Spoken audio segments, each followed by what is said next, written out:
Oh,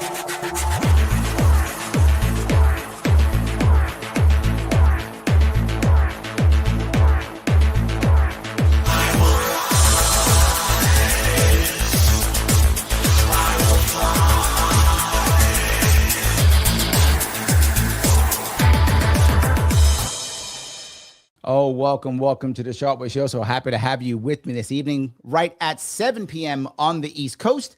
And tonight is an interesting evening. I don't usually have guests on, as you know. I usually just sit here and I yap away, as I tend to do. But every once in a while, I bring on a guest. And I brought one on, I think, last week or 2 weeks ago, something like that. I decided to bring another guest on this time. And the reason why I'm bringing this guest on is because I want to show that we can make people's lives better. We can help people without government, but not just that. We can do better than government without government. Both are true. I talk about it all the time, but I have someone who's actually done it. In fact, is doing it and has a story about it. It is the man himself. He's the founder of the MIF.org, Thomas Queter. How are you, sir? I am very good to be alive despite our healthcare system. Yes, despite our, yes, you are. Yeah, despite our healthcare system, you are still here. It is true. And if you want to check him out, you can check him out at themif.org. And MIF stands for the Mobility Independence Foundation.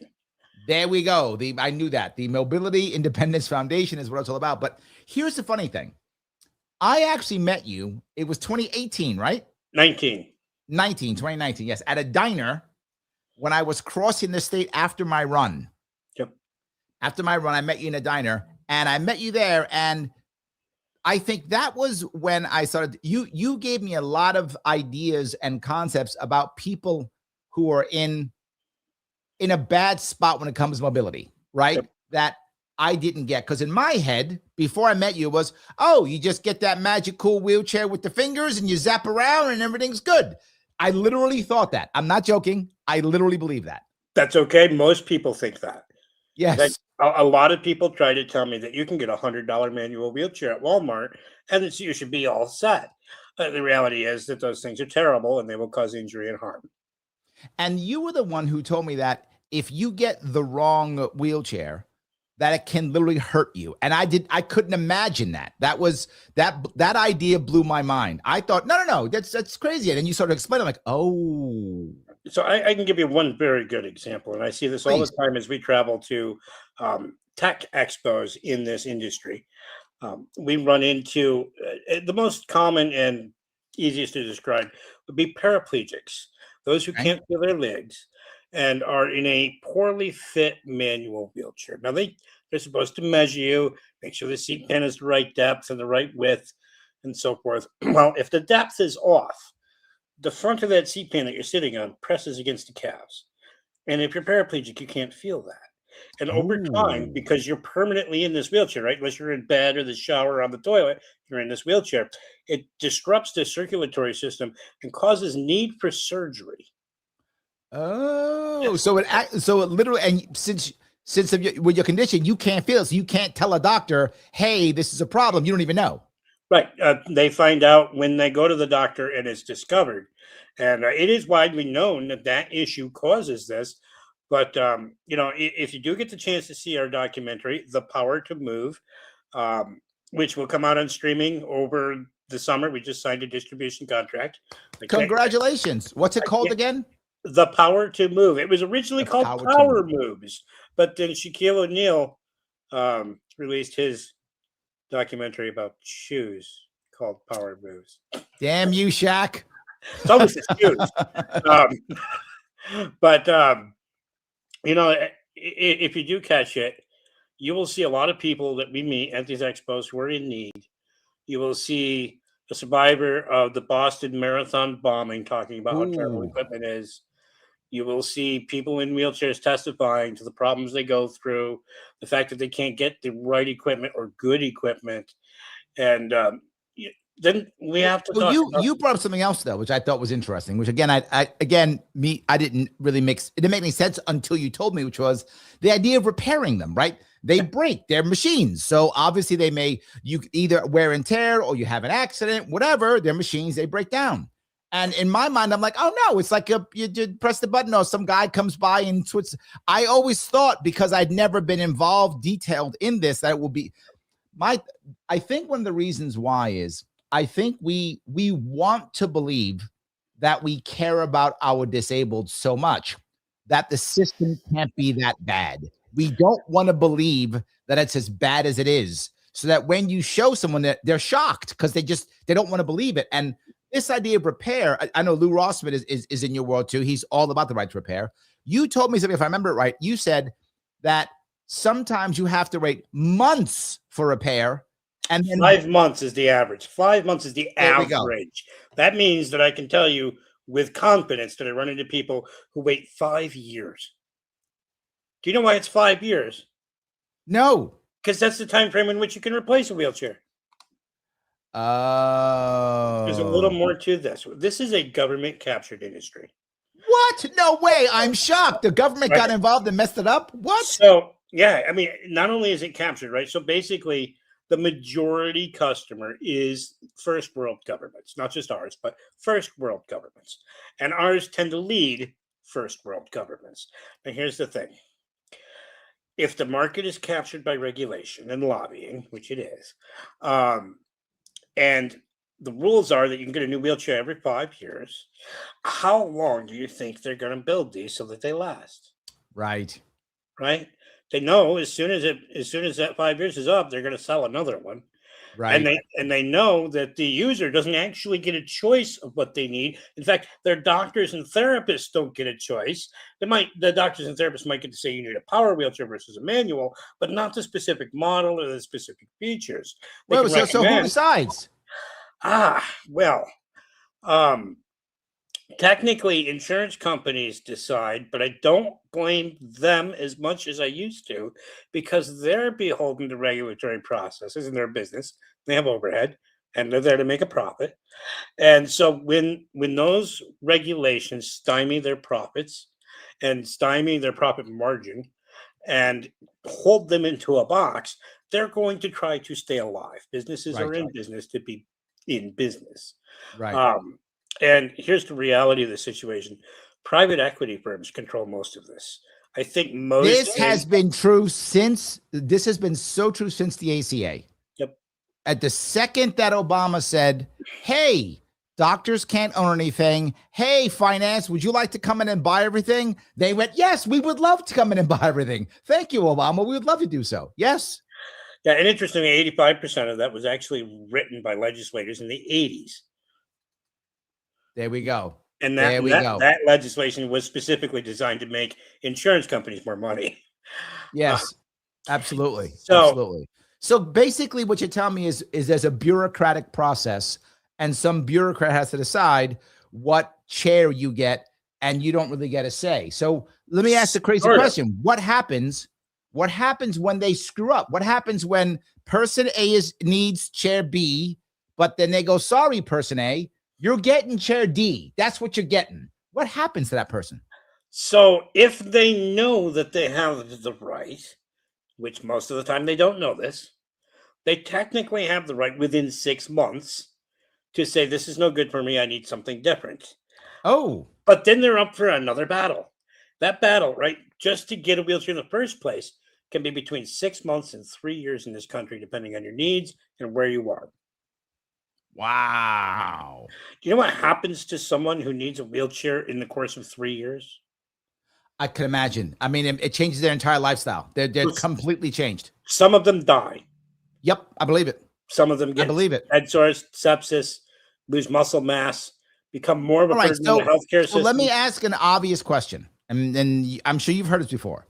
Why doesn't someone just go out and buy the right wheelchair?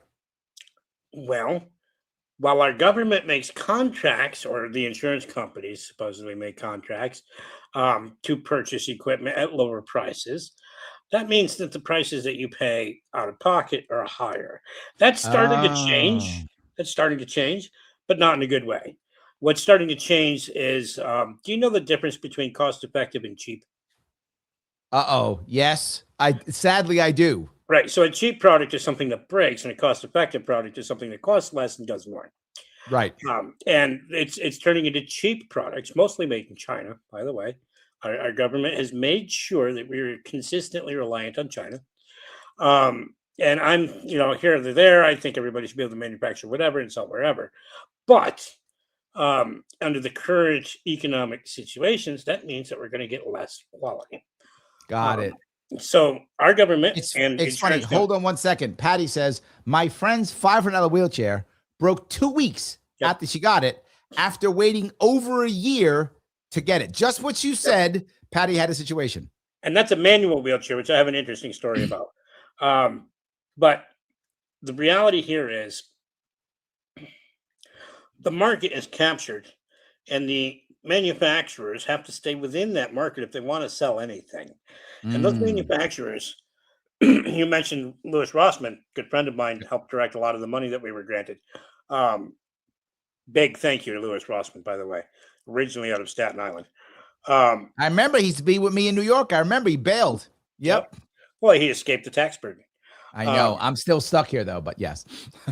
So we're in this situation where the manufacturers of wheelchairs, which are owned by private equity firms, they make more money, just like Apple with the iPhone, selling a license to distribute and repair the equipment than actually selling the equipment. And that's because of the rules of the government, right? The equipment has gotten worse because of that model being needed. Yep. Now, she said so $500. what you're saying then is, hold on. So what you're saying now is, if I get this right, if I say, hey, I don't want to go through this crazy system, I just want to go buy the right wheelchair for me, that's not easy and it's expensive? Or you're saying, both. Even if I get one, it's still going to be bad quality? Yes, and yes. And also, how tall are you? Wow, Larry? yes to all of them. How tall are you? I'm 5'11". Really? I thought you were taller. Everyone thinks I'm taller. That's because I'm super cool. Well, so if you're above average height, and I see this all the time, they don't make a wheelchair that fits you. They make a wheelchair that you have to consistently be in an uncomfortable, reclined, legs up kind of situation, and it's bad for your health. They don't make it because that's not the market share, right? The broader market share is the average height person. Got it. Modifications for smaller people like myself, I'm 3'10" or 3'11", depending on which side you measure. They're easy to modify, just about any chair to work for me. But once you get above 6 foot, once you get to 6 foot or above, and you're darn close, Larry, you still might have problems. It is almost impossible to make someone comfortable in anything that's on the market right now. Well, speaking of what you just said, you said something to me also that really hit home. You said, unless you get hit by a bus and you're done, unless that's how you go, like immediately, the odds are as you get older, no matter what, whether you're born that way, you have an issue as you get older, but either way, you're going to be disabled and people don't think about that. By age 65, 42.9% of people have a physical disability. And with as long as we're living, that's going to be even more and more. And that means everybody who's not lucky enough, and I hate to say it that way, lucky enough to die suddenly, is going to be dependent on this crap. I have run into people who spent their lives building a business and then gained a disability, whether it was a stroke or broke their back, and then had to give up their business because they didn't have adequate equipment to get to their business. Right. These are people who have value. Right, the construction worker with experience could go back and be a foreman if he had the equipment to do it in. I'm sitting in that equipment right now, but it's not yet available. It will be soon. Got it. So let me walk to that road. You're looking at something special that you're trying to make, but it's based off of a story of a specific person. We'll call that person Ileana's son. Yep. Tell me that story. So we have a website and we market, and people find out that we create designs for open hardware mobility equipment, like a wheelchair, but not a wheelchair, because it's the FDA that determines whether or not it's a wheelchair. Okay. But you said open software. What's that mean? Open hardware. Hardware. What's open hardware mean? It's if you're familiar with open source software, it's the physical version of that. So in open hardware, we create the design, we create the parts list, we create the list of vendors you can get those parts from, we create the list of skills you need to put it together, which aren't that much, by the way. A high school tech class can do it. Okay. Yeah, you need somebody super fancy and experienced to screw a screwdriver. Right. Yeah. And you know, the endurance, the power chair or power mobility device, intended to be the most active for crazy people like myself that want to fly up and down the Catskill Mountains or run the family farm. Um, Sure. that is coming to fruition. It is almost done. And we have entities across the country and countries across the world begging us for those designs. And when they're done, they'll get them. Uh, and that means that they'll be able to build them. So, this design, Eliana's son, right? She found out this is what we do. Okay. And we didn't have a children's mobility device yet. We Ooh, had a okay. children's training device because that's one of the big hitches to get insurance to approve a power wheelchair is how well they drive it. Do you know how they figure out how well a child will be at driving a powered wheelchair? No, how? Oh, they've taken a 3-year-old and they put them in one for the first time and see how well he does. No training. And that's the pass fail. That's the last linchpin. If you fail that, Wow. you're going to go through another 2 years, right? Process 3 years maybe. They don't want you to be mobile. They would like you to just never get better, just stay in your bed, never leave your bed, never leave your home. They want you to stay unable to go out and be productive to the best of their ability, don't they? Pretty much. Well, there's a lot of money down the road in that, Larry. Um, the more people are incapable, the more they're stuck on welfare. The more they're stuck on welfare, the more you have welfare programs, not just SSI and SNAP, but it could be a government jobs program like an aid or an Sure. institution, right? And Sure. as an advocate, I can tell you that those of us who have lived a long time with disability, we have what's called an exit plan so that we don't end up in a government institution. And that exit plan is either a bottle of pills or a pistol. Yes, that's the part I don't like. I knew you were going to say that. That's not the right exit plan. I get it. No, that's very Hold on one Canadian. second. Phil says Tom is 6'4" when you add for being awesome. So there we go. Phil. Thank you, Phil. Thank you for $2, Phil. I appreciate that. Yes, absolutely. So So when you bring this up, this is yeah. I'm sorry. Keep going. So Eliana had discovered us and sent an email. It's my personal work email that's attached to the website. And she's telling me she went through the doctors and the therapists and she gets to the provider. That's the middleman company that buys that license to sell and repair. The repair part's kind of a joke. And they tell her, your child's not going to qualify for a power wheelchair. Okay. Even though the doctors and therapists said you need one. You know why he wasn't going to qualify? No. He could stand for 15 minutes with a walker and he can use an annual wheelchair for 30 minutes. The kid's entering school. 30 minutes isn't enough. 15 minutes isn't enough. Right. And here's what happens. If you don't get the mobility equipment you need, which we're more than capable of building and providing in this world today with the tech, you can do it. We buy a lot of stuff off of Amazon.com and random websites, Curtis Wright, you name it. You can just go online and buy the components. The robotics components are amazing. And what happens is, do you remember being a child, Larry? Maybe you're I do. Do you remember running around with your friends, causing some trouble? Yeah, of course. Standard child learning experiences. Yep. Absolutely. Yep. I like to say that children need to be able to go bump, right? And experience dog poop in the yard, because that's how you learn. Yep. Well, if you don't get that, you experience a developmental delay, a social delay, and possibly a learning disability on top of it. Now you're compounding a physical disability with multiple other disabilities. And when you say that, and I thought two things immediately. I thought, oh my God, this is terrible for someone who already had one problem. Now you're giving them 2 or 3 more that you don't have to give. But then to your earlier point, I thought, but then there's more cash for the government. And so this is actually good for them. It's like it's in their best interest. So we talk about cronies all the time, right? Yep. Most of the services that are run by entities are owned and or operated by friends of politicians. And it makes you There we wonder how go. this works. You'll Well, yeah, I got to tell you, back in the day, RFK Jr. said it's like 2 years ago. He said the most profitable thing in America is a sick kid, Yep, and he was right. 100%. And I hate that. I hate Well, that. Hold on. no, it Live, wasn't me live. though. It wasn't me. I learned to set my own broken bones as a 3-year-old. I And love that. Liberty So, Shamrock is absolutely right. You can do a monthly pledge. There is a way to donate crypto. But if you want to support the Roz Rover Children's Powered Mobility Device Project, that has its own link. And there are some oh, benefits to let donate. hold on before you go there. That link is actually, if you look, that link is on Rumble. That link is on YouTube. That link's on Facebook. You can check the link out. It goes right to this page right here. This is the page he's talking about. And this, if you want to support this specific oops, sorry, I can't see what you're mobility device. This specific mobility device that is being made specifically to support Ileana's son. Right. That's what it's made to support. That's People where it like will him. start. That is where it will start. He's the first, right? He's Mr.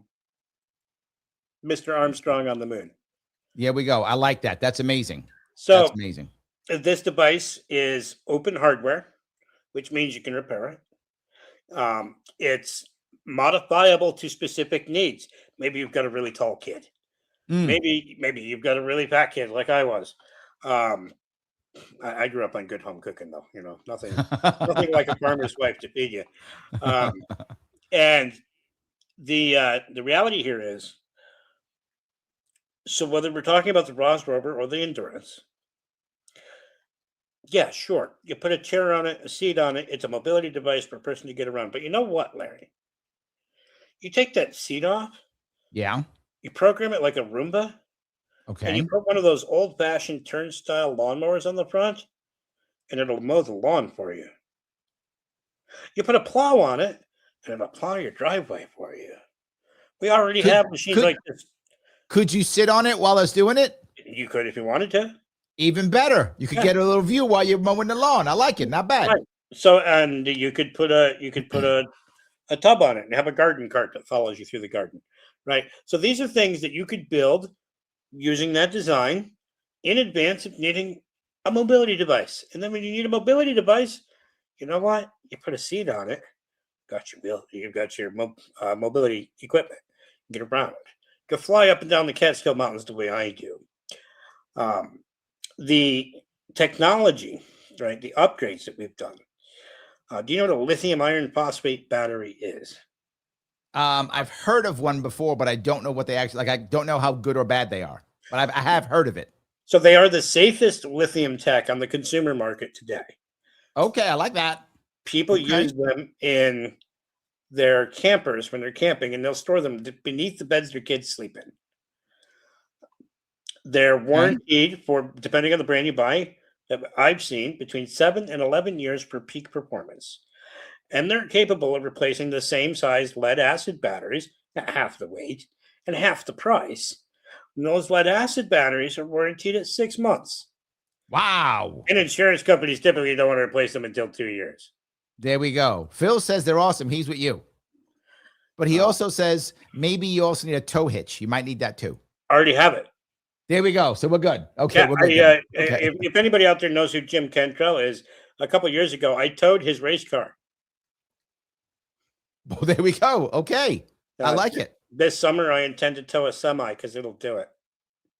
I love that. I love that idea. So yes, absolutely. I do appreciate that story. So if you want to, guys, if you're listening and you want to help out, please do me a favor. The link is there. You'll see it if you're watching on Facebook. You'll see it if you're watching on YouTube, or if you're watching on Rumble. The link is there. Heading over there. Whatever you can do. Can you do $100? You $25. But I'm going to say what I always say. If you can do it monthly, that's always nice, right? Because then whenever you do monthly, they can now judge what's coming in. And it's easier for them to budget, to decide what to do, how to do things, what's going on. So if you can do something monthly, that's always nicer if possible. If you can't, even a little hit is always good. The advantage of this is how people are actually getting stuff done locally without government. I talk about it all the time. I talk about localism, talk about people getting together. This is how it works. So I want to go back to I do when need you to first. I Oh, go do ahead, need to say something more about this fundraiser.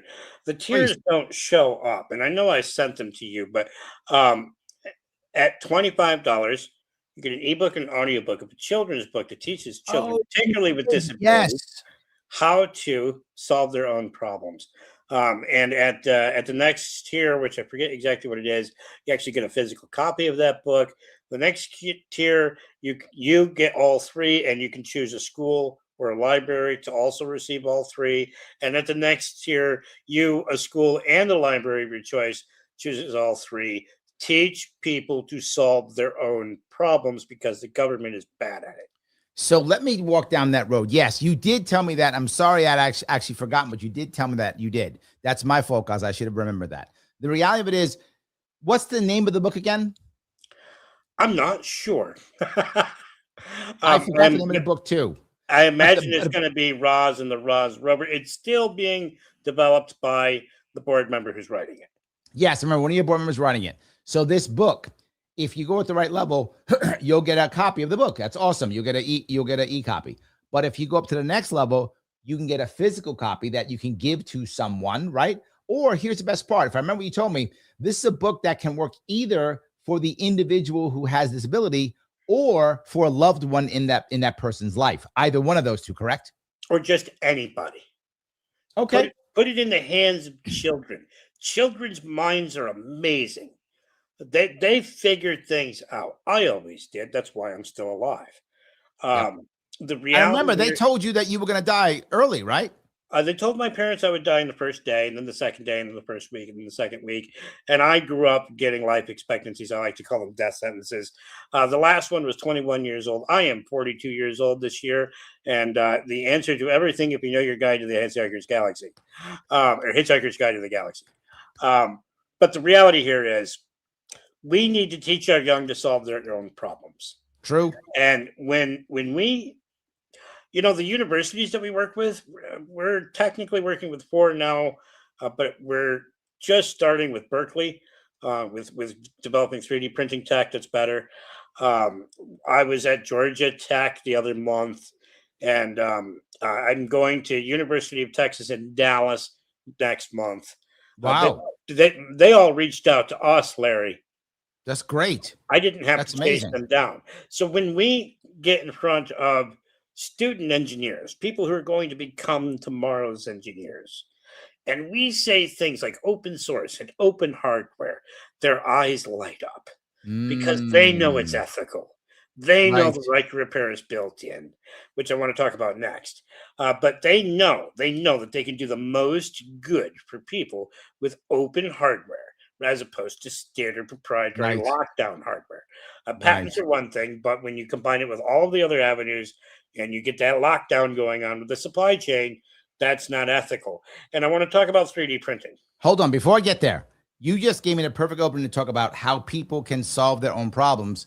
And you know where a great place you can find some answer to that? That would be the Advocates for Self-Government. If you find out, remember, there's a link. Actually, again, the same area, you'll see a link to the Advocates. Click that specific link, heading over there. And this is an interesting article that you'll find over there. The Advocates for Self-Government, they have quizzes, they have different surveys, but they also have articles. You can just read articles. One of them here is on alternative solutions. It's private governments in action, meaning local people get together to create their own voluntary government. Yes, you can do it. And it survives. This is a story about a town in Paraguay. You can check it out if you want to. And when you're done reading it, do me a small favor. After you've read it, you make a decision whether you like it or not. But at the bottom, I want you to rate it. What did you think? When you're done, please submit, obviously, but then share it. I keep asking you to share the Advocates. Why do I keep every show? I beg you, I say, share the Advocates, take a test, read an article, something, share it. Why? Because exactly what Thomas just said.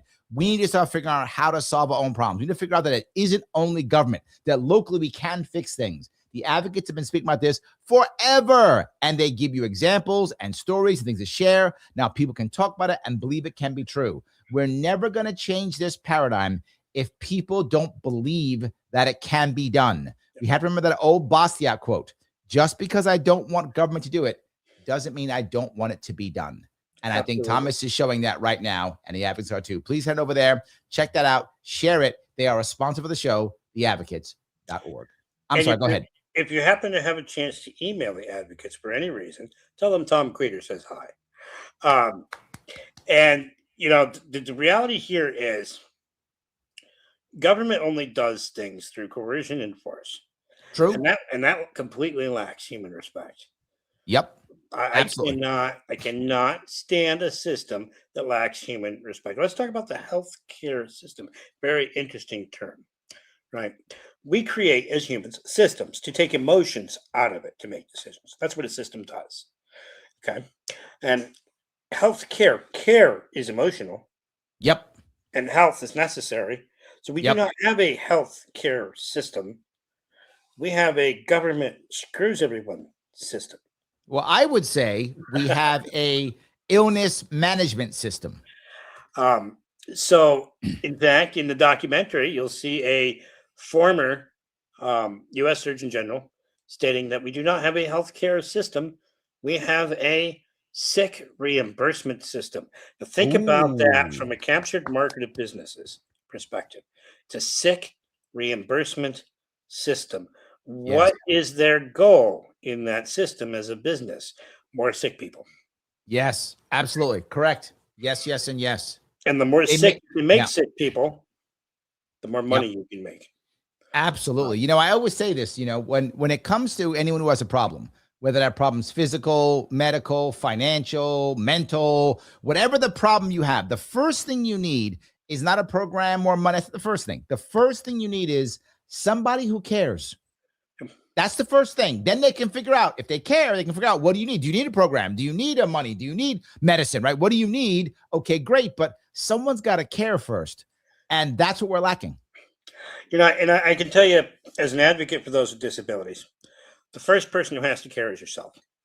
Oh, tell me about that. Well, if you don't care about yourself, you're not going to go anywhere. Are you Um, telling me that the people who are disabled just they're, initially don't care about themselves, or because they get frustrated and they don't care about themselves? they're trained.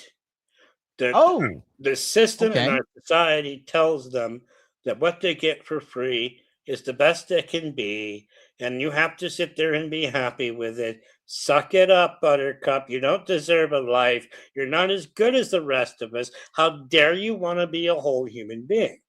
And the reality is, the instant you care about yourself and you're willing to ask people for help with the things you need, that's the minute they're going to start to care about you, and then you're going to care about them, Mm, and then everybody's caring about everybody. And that's what I've experienced. I went 5 years trapped in my apartment because of a broke down wheelchair, struggling to keep it barely moving around the room. I am buying parts out of my own SSI money. And what happened was, it was the Libertarian Party of New York crowdfunded the exact wheelchair I needed that the systems wouldn't give me. And they did it in 2 months, not 2 years. yep, Now, from there, as you remember, I ran for office a few times. I And in, remember. and in running for office, I gained some supporters. And some of those supporters are exactly why I'm here today. Yep. They became board members. They became Matt Lacey, the gentleman who drives 5 hours every time my wheelchair needs a repair. There we go. Yep. Absolutely. And you'll see him in the documentary. He's saying, "We want a better world, the world where people are better to each other." Um, so back to the Roz Rover and the email I got from Eliana. Um, she sent an email, and I was busy. I'm a farmer. I'm either butchering or processing vegetables or doing some other kind of work if I'm not working for the foundation. Um, and I had my hands full and messy, and my phone next to me, and I saw that an email came in, and I used my one clean pinky to hit that screen and read that email. And she's telling me how her son, who needs to be able to run around and cause mischief and learn and get through the school day, and maybe not be such a time constraint on the parents because he needs a little independence. Hmm. Um, and it hit home to me. I grew up that way, Larry. Mm. I grew up feeling like the burden because I could see it. Right. Right? Right. Children are not stupid. They see what happens around them, and yes, it's the right thing to help your child, especially if they're disabled. But it's the wrong thing to force parents into a situation where one of them has to stay home in a two-income economy. It's wrong to push it to where the child has no way he's not going to hear his parents crying in the other room, right? And that happened to me. Of course. I grew up hating myself because of my disability, because of those factors. The healthcare system, in terms of children, is an attack on the family unit over and over and over again. Every piece of equipment you need, every service you need, everything you have to fight for. What are rights, Larry? What are things you're entitled to? They shouldn't be things you have to fight years for. That's true. No, you're right. And I don't believe You're in right. entitlements because they don't work. Right. But I do believe I am entitled to the right to free speech, Second Amendment, those kinds of rights. Uh, Yes. and what people fail to realize, if you have a child and that child is on, say, SSI or Medicaid, then your income as a parent is limited. Right. How are you going to do better for your child? You can't. You're right. Yes. And now that things are changing, now it's the insurance, right? Eliana has the gold package of Obamacare, right? She was so shocked. She was so flabbergasted.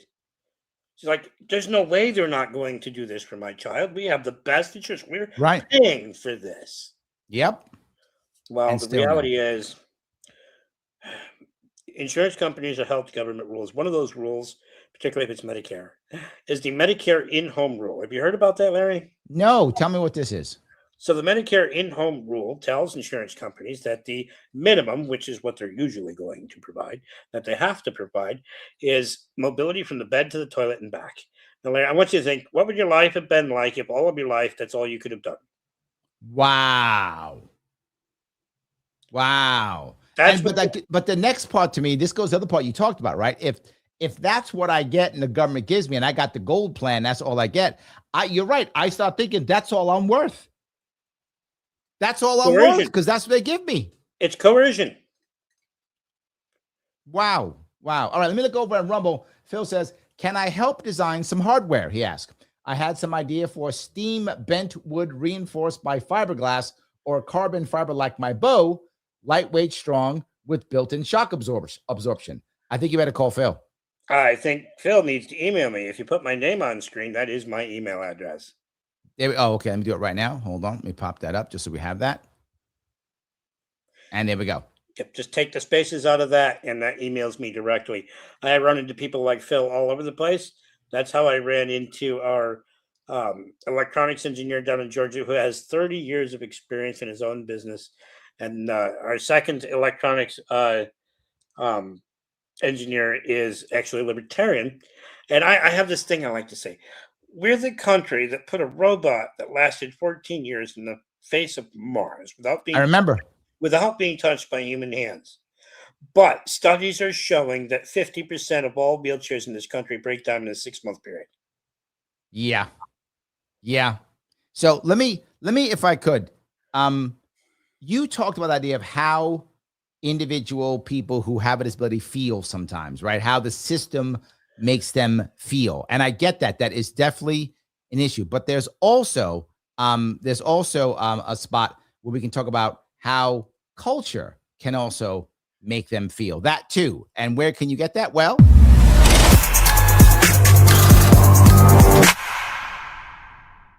you knew it was going to be civil because it's always civil. And yes, let me pop this up real fast, guys. If you want to, this is an interesting one. This is a piece on civil talking about the critical disability study that hurts disabled people.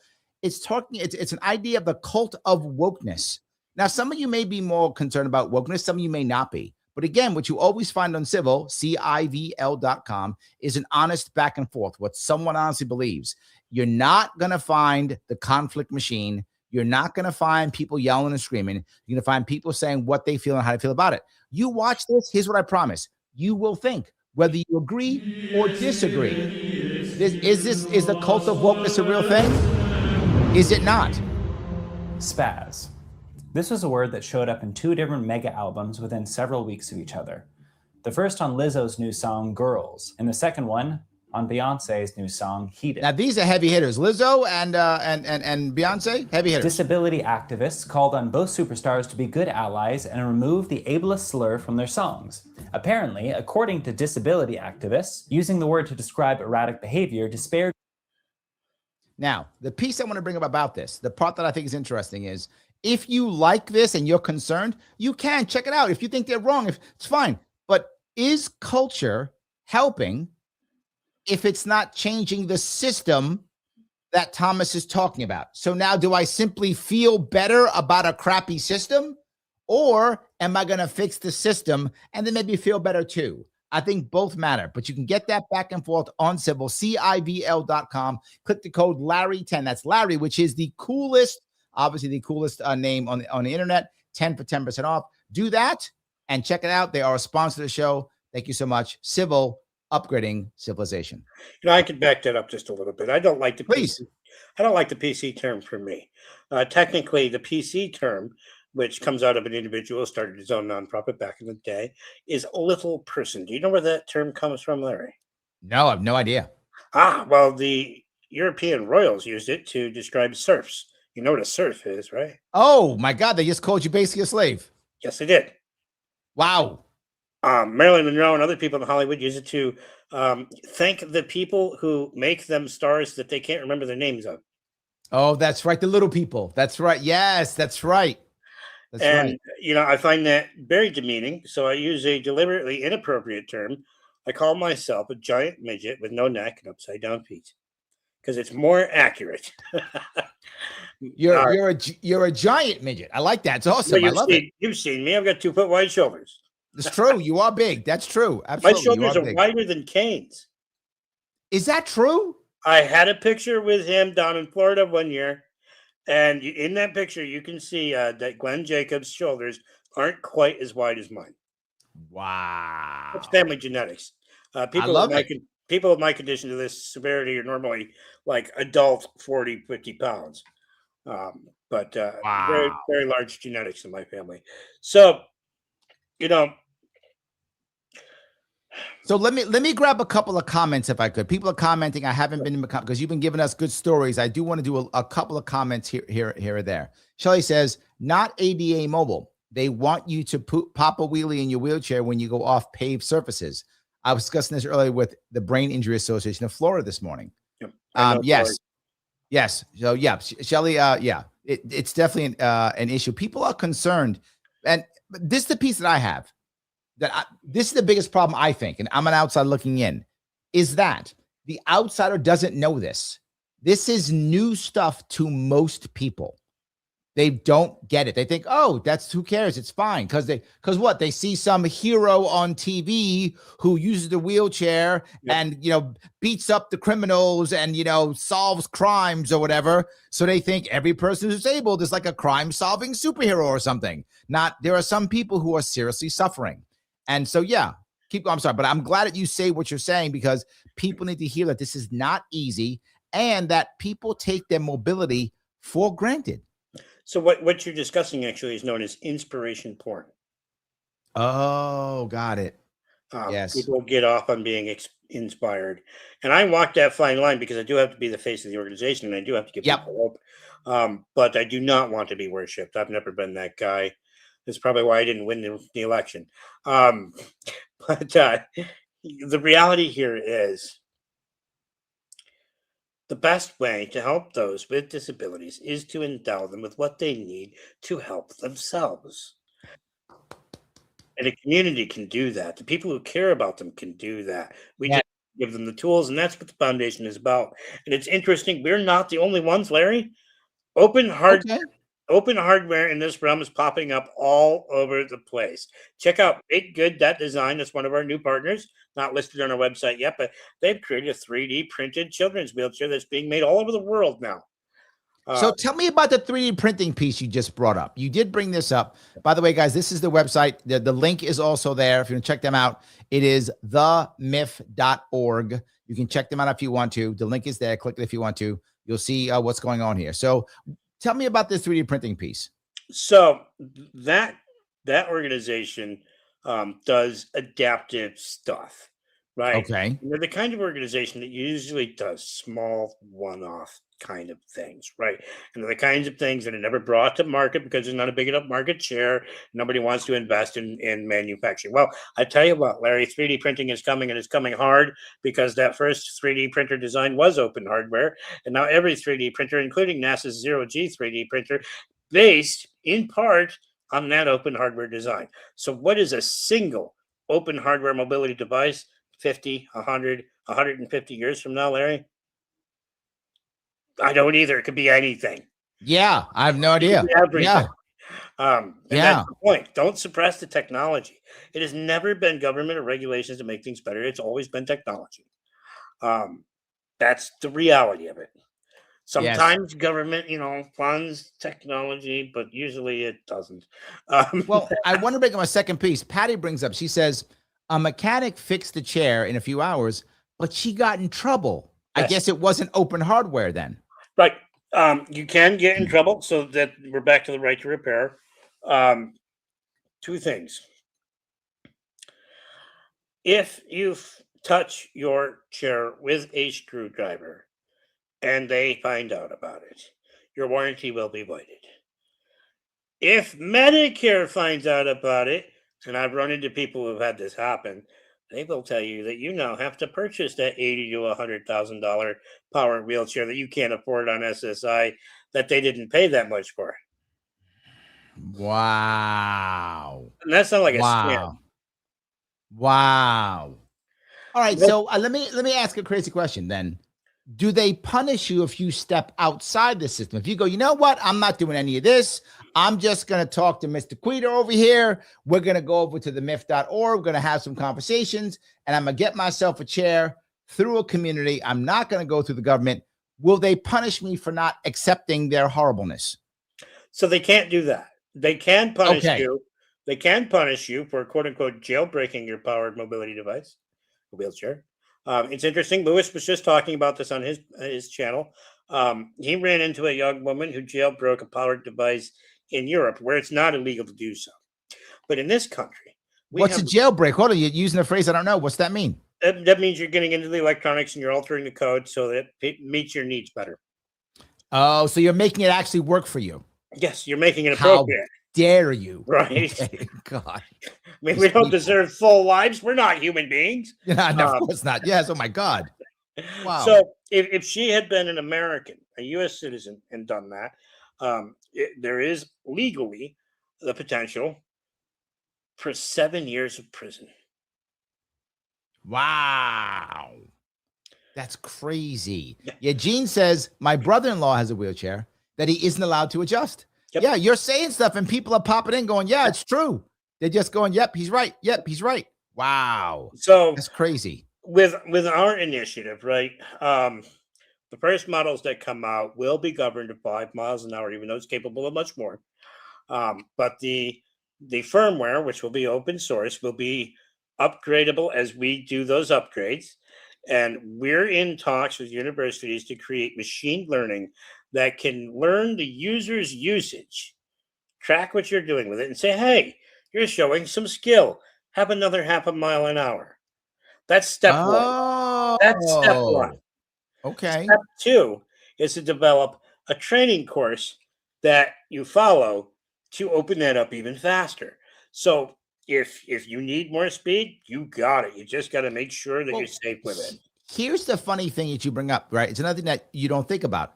You just assume that you know how to use a wheelchair. You know how to use a mobility device. Just, of course, everyone does because I see it on TV. So that means anyone can do it. But you're right. It's a skill set like anything else. Well, and the endurance power chair has 17 horsepower. That can break a man's leg. Wow. Okay. It's a piece of machinery and it deserves respect. Just like a tractor or a tractor trailer or a pickup truck, you have to respect what it is. And got it. My purest of freedom hearts says, just let them have it all and go forth and do what they will at 22 miles an hour with 800 pounds of steel. But the reality sets in. It's like, oh, we're a nonprofit. We can get sued into oblivion. We better be careful. Right. Um, Yes. so Yeah. No, no, we no. don't. You're We doing don't want fine. It's fine. You're right. doing We don't fine. want little Timmy Yes. or 87-year-old grandma killing themselves or someone else Right. the first time they go. Right. We want them to have a good experience of learning and training and figuring out what the machine can do. And the machine Got it. can do an awful lot, Larry. You'd be surprised. I In like fact, that. I Nosy don't know. likes you. Nosy says, I like this guy, Larry. So you got a fan. Right on. I have a lot of fans these days. It's wild Yes. when I go places. We do these tech expos, and there's 7 of them across the country. And the last one of the year for us, from when we started, was in Los Angeles last year. Okay. By the time we got to Los Angeles, the people in California who went to that knew who we were and came there to see us. Look at you. Nicely done. So I love that.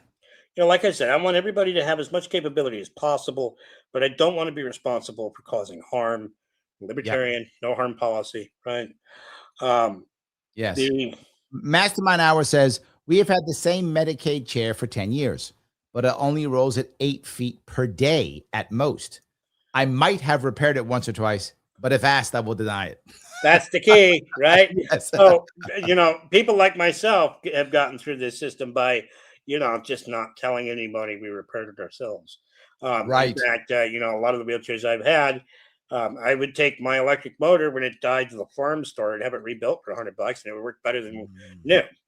Right. But if they knew I did that, the insurance company would go, "Oh, no, you can't do that." Because how dare you think you're a whole person who's capable of using a service that's available in your community? Robert says, mobility really equals freedom. The challenge is that large systems often become rule focused instead of people focused. Very true. Very true. They care about the process and not the outcome. You're totally right. Yes. When support is flexible and individuals have more control over the resources meant to help them, people gain real independence. Combine that with innovation and community solutions, and suddenly mobility options expand dramatically. Yep. Well, we mentioned the ACA earlier. When that passed, 3/4 of providers disappeared. Wow. But I thought Obama loved us. What happened? So I was covered for my pre-existing condition, but they didn't tell me for what. That's the problem. Okay, there we go. There's this scene. Have you ever seen the movie Tommy Boy? Yeah, of course. Okay, Dan Aykroyd has this scene where he's talking about his guarantee on the box. If Oh, I'm guaranteeing yes. a piece of crap, all I have to do is give them another piece of crap. It's true. Yes. That's what our healthcare system is doing when it comes to the equipment. And actually, Yes. going forward, maybe 50 years from now, I want to see that our CAT scan machines and our MRIs are also open hardware, because that's doable. That is so doable. My ex-girlfriend had a 10-year-old teaching himself advanced robotics on YouTube. There's absolutely That's amazing. No, it's not. It's normal today, Larry. Yeah, It's but normal today. Yes, today, but I guess I'm too damn old. But yes. Right? So, yes. Well, me too, because I was shocked. Yes, Yeah. absolutely. I got him this little robotic Project STEM thing for his birthday, and he had it done in an hour. Like, rolled his eyes at me. Wow. All right. So here's what I want to do, guys. If you want to see what's going on, there are 2 things you can do. Number 1, you can just see what Tom's doing. Just check out what he's doing. It's themyth.org. Just check it out. You can see what he's doing. Look at what's going on. That's awesome. However, I would like you to really look at this Roz Rover. This is a big deal. It's, as he said, open hardware. It's meant to actually support people who are smaller and younger, and also people who are not, because it's adjustable. It'll do a lot. And it's going to be the beginning of something a whole lot bigger for a lot of people who need that mobility. Look, the more mobile someone is, yes, the system doesn't get them. That's true, but we get them. And that's the issue. Family gets them. Community gets them, right? That's the issue. I want the people in my life who are disabled to still be able to hang out with everybody. Just, I can't because my wheelchair is broken. That's terrible. That's a terrible excuse to not hang out with your family and friends. And we can stop that. Support them if you can. The link is on Facebook. The link is on YouTube. The link is on Rumble. Please check them out. Give what you can, whatever that is. Please do so. If you can give monthly, that's always better if that's something you can do. And again, give a little bit. This is what I talk about when I talk about community solutions. Tom is doing what I'm talking about. He is literally he is practicing what I'm preaching. I'm preaching, he's practicing. So let's make me look good. See that? You guys care about me. Make me look good by letting Tom do what he's doing so I can be right. All right? Otherwise, I'm wrong. Don't make me wrong. So do that. All right. So anything. You absolutely are right, Larry. And in my life, solutions have always come from family and community. Yes. And myself. I have to put that in myself, right? Because one of the things that our society does, and this is partly because of welfare systems, a teacher society, that those of us who are less able, and by whatever term or definition, are then therefore incapable, right? I get talked to like I'm a 5-year-old when I go in public. Really? Hey, you see this beard? 5. Because I'm in a wheelchair. Oh, right. Got it. Society doesn't know because they don't see us, and they don't see us because we're trapped in our homes by shitty equipment that the government forces us to choose from. Wow. No, when I met you, I had to ask you if I can give you a hug. I remember. Yep. And you were like, be gentle. And I was, but I did. And then I remember you gave me, I still have it, by the way. You gave me it's a picture of a sunflower, I believe. Yes. Yes, I still have it. Sadly, there was a crack when I moved. There was a crack in the not the glass. The glass is still good. There was a crack in the frame. Yep. But I still have it. It's still good. So I still have that. So yes, I remember all the things. So there was a movement to make it wasn't paint though. It was paper. I painted paper that I made. There we go. That's yes. Yep. So the sunflower, at one point there was a movement to make it the symbol of depression. Oh. Because it's positive. What does sunflowers do through the day, Larry? A farmer knows. I'm not a farmer. They follow the sun. They're always looking at the light. Got it. Right? And that's why sunflowers tend to look happy, because they're always looking up. And we need people to do that. We need marginalized people to do that. We need disabilities to do that. We need anybody who needs help with anything to do that. Yes. And, I remember one of the things that I've always thought of in my life, and I've done it since my whole life. Whenever I've met people who were somehow disabled or somehow different or whatever, I just never cared. So I just treated them like anybody else. Mm-hmm. Like you were the same, anybody else. Let's go. Come on, let's get going. I remember there was a kid when that we used to play Dungeons and Dragons with. And he was I forgot which diabetes it is, but it's the diabetes you get when you're a kid, whatever that. He had that one, not the one you get as you're older. Type 1.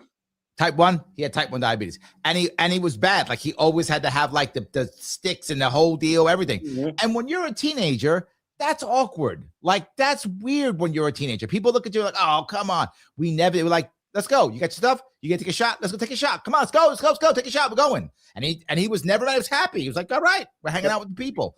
And he hung out with us the whole time. But what I noticed is we didn't treat him special. We still ripped on him. We did all the same stuff as always. And he only wanted to hang out with us. You just described all the best friends I've ever had in life. Yes. Just regular. No, you don't get special treatment.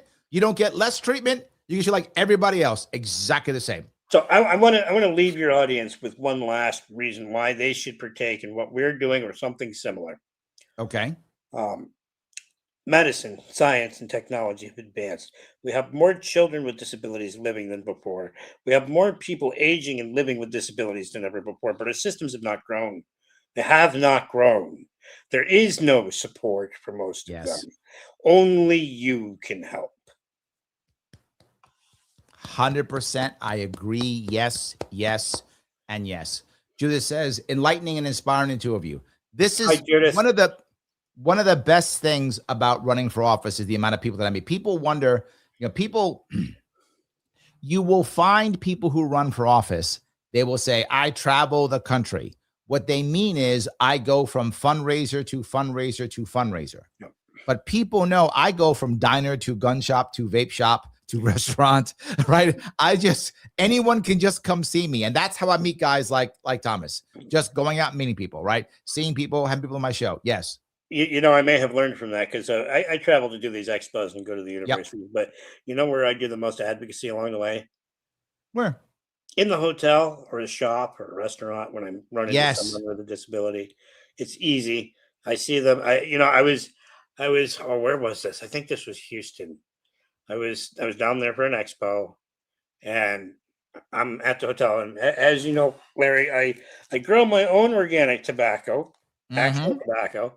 It's not illegal to do so, and it does grow in New York, and I don't pay taxes on it. Um, but I'm outside the hotel having a cigarette, and oh wait, no, this was in Dallas again. It was the ALS Nexus Center. Okay. It's an ALS function, but and I see this accessible rented vehicle. It's all marked as a accessible vehicle, and it pulls in, and I'm like, I bet that's somebody from the ALS Nexus, right?